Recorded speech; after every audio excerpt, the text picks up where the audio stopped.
Welcome once again to another exciting edition of the Golden Rule, which is found in Matthew, that's in the Bible, Matthew chapter 7, verse 12. And to paraphrase it, Jesus said that we are supposed to treat other people the way we want them to treat us. Sounds like a pretty good rule. Yes. I have Dean Kroulik here with me today. Good morning. Dean and I have been buddies for 100 years or so, but we want to talk a little bit about his life. And what we try and do on this program, when it talks about do unto others as you want them to do unto you, we're basically trying to share some of the experiences we've had with God, because many times we say, I wish somebody had told me earlier. And it's not that they didn't tell us necessarily. Sometimes we just don't hear when people try and tell us. But Dean, why don't you just share a little bit about your growing up days, years? Well, I guess I'm in that generation where none of my grandparents were born in the 1900s. One grandfather was in the 1870s and the rest of the grandparents in the 1880s. But so I was from an old work hard to survive. There were newcomers to America. They were plotting land and getting homesteads and stuff, and it was the poor farmer situation. Then we didn't have much. Everybody had to work when you got old enough to help out, and it was that situation. And I was born in 1951. Mm-hmm. My dad was 40 years old already when I was born. Oh. So I had an old generation to grow up with. Mm-hmm. All my uncles and aunts were elderly, and Mom just passed away at 102. But she was born in 1920, did well for an Englishman, just too cheap to die. That's. My grandfather on my dad's side and a couple of their farmer friends had started a church in the 50s and broke away from the St. Olaf's Lutheran Church and decided to do a Christian church. And I grew up in that, not knowing that I could be saved. It was a Old Testament church. Religious. You're gonna die in the desert just like the rest of the unbelievers. And at 10, 12 years old, I thought, there is no hope for me. Mm. I'm just gonna go live like I'm gonna die. Mm.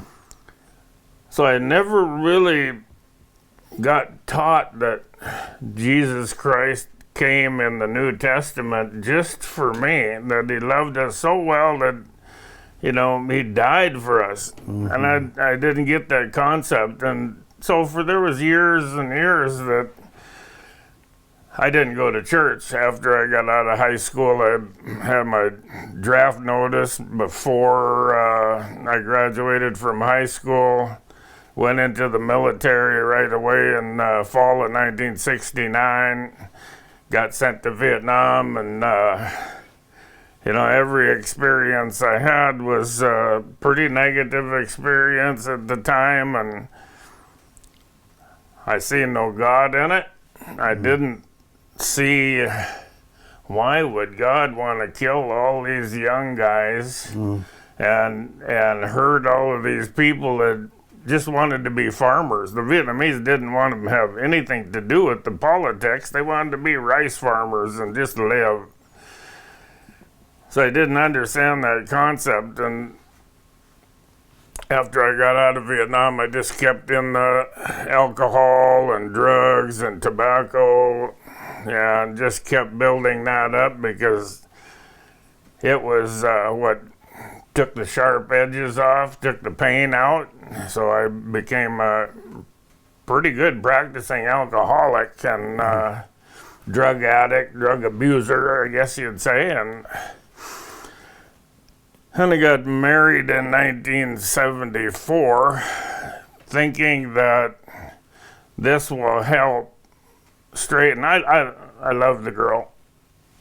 You know, that part wasn't in there, but I thought, well, we'll have a family and we'll be just like everybody else, and nobody will know what kind of a person I really am. Mm-hmm. We had moved to Washington State, and now, after all this, I think it as my time in the desert with Moses, you know, away from it. So we moved to Western Washington, and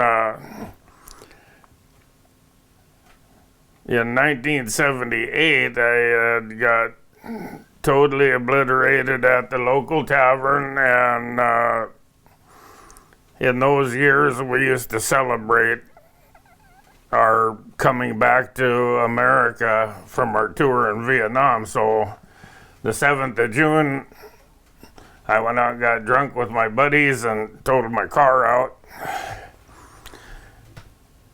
I woke up laying in the bottom of a ditch. My car was totaled out, and I tried to get over there, and I couldn't move my legs.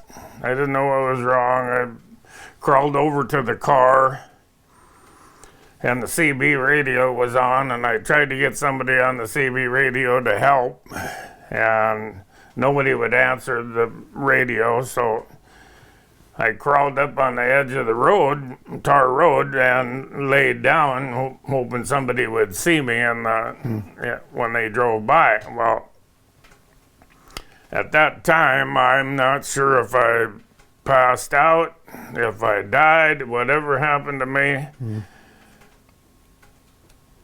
I felt in my mind that I was laying in the bottom of a well, about 6 feet around. And there was 5 or 6 male voices that I heard talking to each other. And from growing up in the church, I was the 12th hour Christian. All of a sudden I started praying and asking God, you know, save me from this place. You know, I'm 27 years old. I don't want to die. Mm-hmm. I got kids. I got a wife, all this stuff. Well, 5 of the 6 of the voices said, well, you know, we should just take him with now. He hasn't learned anything in the past 27 years. Mm. So the predominant voice took over the conversation and said, well, we're going to leave him here, but we will give him a reminder. So every time he gets this reminder, he'll remember what he was praying about. Well, an old fella come by and said, I never come this way Saturday morning. I don't know why. I just woke up and said, I'm going to drive on the county road into town. So he gave me a jacket to keep me warm, and then he went and called the ambulance and stuff. And I went to intensive care unit in the hospital, and they found out I'd broken 4 vertebrae, and I think it was 3 or 4 ribs. Well, shoved 1 rib through the left lung and poked into the right lung, so they were filling up with blood and causing all kinds of pain and agony. And they had told me later that I'd pulled all the muscles off of the horns on your spine. I ripped them right off my spine and pulled all the muscles, so that's why I couldn't walk. The first week was all subdued in a place with an aquarium pump. They were pumping my lungs out, and then I went to 5 days in the ICU on a cardiac ward, and that was a terrible thing. The problem was that I lied. I didn't receive Christ. I received his healing. So after a while, when the pain started going away and I started getting better, I kind of drifted back into my old lifestyle. Oh. And I stayed in that lifestyle for a few years. And then in 1981, 3 years later, 4 years later, I was in Washington State, and once a month the churches would have a businessman that was a Christian come to town, and they would give you a free meal, and then you would sit and listen to this minister, which was a businessman. I thought, well, this fellow was a F-105 fighter pilot in Vietnam, and he was from one of the locals, and he owned a big oil company. So I thought, well, this is cool. I'll go hear him. This is good. So he told us a story about his life in the service, and then he told us his testimony, and he told us about his work and all that stuff. And, everybody clapped, and we got up, and everybody started leaving. And I was kind of sitting in the back in the corner, and he goes, you need to be saved. And I go, that poor guy is going to get it, And I looked around, and I was the only one there. He said, come up here. And I was scared. I went up front, and he said, we're going to lay hands on you and pray for you. And he started to put his hand on my forehead, and he got about 6 inches away. And I thought, well, he hit me. The next thing I knew, I was laying on the ground in the middle of the place. And these guys were praying, and I'm going, oh, somebody's holding me down. I couldn't get up. And Barry, I'll tell you, I've felt the hands of an invisible spirit reach down, and as he took all the stuff out of my life that I'd had in there that I was hiding, the drugs, the alcohol, everything that I'd done in my past, and started throwing it out, I could feel my body getting lighter, like I was gonna levitate. Then all of a sudden it was over. I just was done. And when I got up, they helped me up, and he goes, well, what would you like Jesus to do for you? I said, well, I quit smoking thousands of times. I give up alcohol thousands of times. I give up drugs thousands of times. Yeah. And all this stuff. I said, if he could take any of that away, the guy says, well, you don't make it very difficult. This is pretty easy. And they prayed for me. The next thing I know, I had no desire for drugs. I had no desire for alcohol. I had no desire for tobacco. I smoked 3 packs of Camels a day. No withdrawals? No filters, clay smoke. I had a bag of pot in my pocket all the time. I had amphetamines in the other pocket, and I had a quart of brandy underneath the seat. Oh, gee. And no withdrawals. I was instantly healed, miraculously taken away and cleansed, and I was a new man. And when I looked, I see that person smoking a cigarette, and it was just so foreign to me. They were squinting, and their fingers were yellow, and they had ashes all over their shirt. Isn't that amazing how your whole attitude changes? Well, and I was a new man. Yeah. Instantly, I was a new man.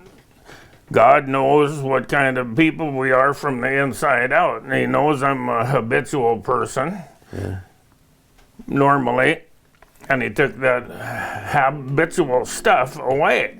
Praise God. Oh, the Lord's so good. And, when I first started reading the Bible after that, I didn't understand it very well. So I had to pray for that understanding and pray for that time to learn, because the Bible tells us, my people perish for lack of understanding. So I had to do that, and it took a little while, and now I'm still to this day. It's been 40 years, and still to this day I'm learning more and more. Folks, for those of you who watch this program on any kind of a regular basis, you're hearing all kinds of stories about miracles, people getting healed of all kinds of things, delivered of habits, addictions, and everything.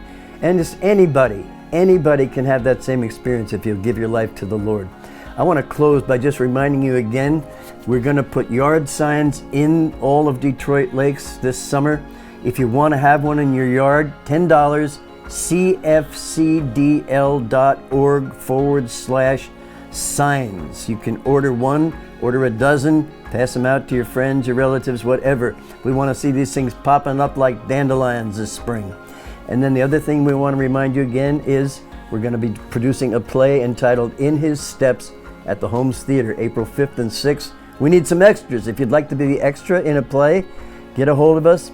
Otherwise, thanks again for tuning in today. It's been great having you. You can mention this program to other people. It cycles 42 times a week. The same program can be heard 42 times a week from Monday to Sunday. Thank you. God bless you. Have a great life. Get saved, get healed, get delivered. Follow Jesus.